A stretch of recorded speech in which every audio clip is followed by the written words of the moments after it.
मुसीबतें हमारी जिंदगी की एक सच्चाई है।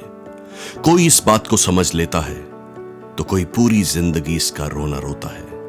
जिंदगी के हर मोड़ पर हमारा सामना मुसीबतों से होता है। इनके बिना जिंदगी की कल्पना नहीं की जा सकती। अक्सर हमारे सामने मुसीबतें आती हैं तो हम उनके सामने पस्त हो जाते हैं। उस समय हमें कुछ समझ नहीं आता कि क्या सही है और क्या गलत। हर व्यक्ति का परिस्थितियों को देखने का नजरिया अलग अलग होता है। कई बार हमारी जिंदगी में मुसीबतों का पहाड़ टूट जाता है। उस कठिन समय में कुछ लोग टूट जाते हैं तो कुछ लोग संभल जाते हैं। मनोविज्ञान के अनुसार इंसान किसी भी प्रॉब्लम को दो तरीके से देखता है। प्रॉब्लम पर फोकस करके यानी प्रॉब्लम फोकस्ड पीपल, या सॉल्यूशन पर फोकस करके solution focused people. Problem focused people अक्सर मुसीबतों में ढेर हो जाते हैं। इस तरीके के इंसान किसी भी मुसीबत से उसके हल के बजाय उस मुसीबत के बारे में ज्यादा सोचते हैं।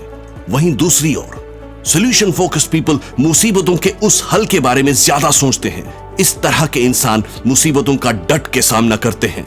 दोस्तों, आज मैं आपके सामने एक महान सॉल्यूशन फोकस्ड इंसान की कहानी शेयर करने जा रहा हूं, जो आपको किसी भी मुसीबत से लड़ने के लिए प्रोत्साहित करेगी। दोस्तों, आपने नेपोलियन बोनापार्ट का नाम सुना ही होगा। जी हां, वही नेपोलियन बोनापार्ट जो फ्रांस के एक महान निडर और साहसी शासक थे, जिनके जीवन में असंभव नाम का कोई शब्द नहीं था। इतिहास में नेपोलियन को विश्व के सबसे महान और अजय सेनापतियों में से एक गिना जाता है। वो इतिहास के सबसे महान विजेताओं में से एक माने जाते हैं। उनके सामने कोई रुक नहीं पाता था। नेपोलियन अक्सर जोखिम भरे काम किया करते थे। एक बार उन्होंने ऑल पास पर्वत को पार करने का ऐलान किया और अपनी सेना के साथ चल पड़े। सामने एक विशाल और गगनचुंबी पहाड़ खड़ा था, जिस पर चढ़ाई करना असंभव था। उसकी सेना में अचानक हलचल की स्थिति पैदा हो गई।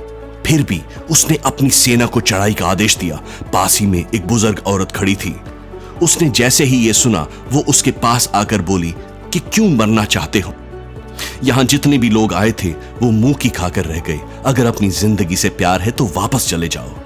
उस औरत की यह बात सुनकर नेपोलियन नाराज होने के बजाय प्रेरित हो गया और झट से हीरों का हार उतारकर उस बुजुर्ग महिला को पहना दिया और फिर बोले, आपने मेरा उत्साह दुगना कर दिया और मुझे प्रेरित किया है, लेकिन अगर मैं जिंदा बचा तो आप मेरी जय जयकार करना। उस औरत ने नेपोलियन की बात सुनकर कहा, तुम पहले इंसान हो जो मेरी बात सुनकर हताश और निराश नहीं हुए। जो करने या मरने और मुसीबतों का सामना करने का इरादा रखते हैं वो लोग कभी नहीं हारते। भगवान राम के सामने भी मुसीबतें आई थीं। विवाह के बाद, वनवास के बाद उन्होंने सभी मुसीबतों का सामना आदर्श तरीके से किया, तभी वो मर्यादा पुरुषोत्तम कहलाए जाते हैं। मुसीबतें ही हमें आदर्श बनाती हैं। अंत में एक बात हमेशा याद रखिए, जिंदगी में मुसीबतें चाय के कप में जली मलाई की तरह होती है और कामयाब वो लोग होते हैं जिन्हें फूंक मारकर मलाई को साइड कर चाय पीना आता है।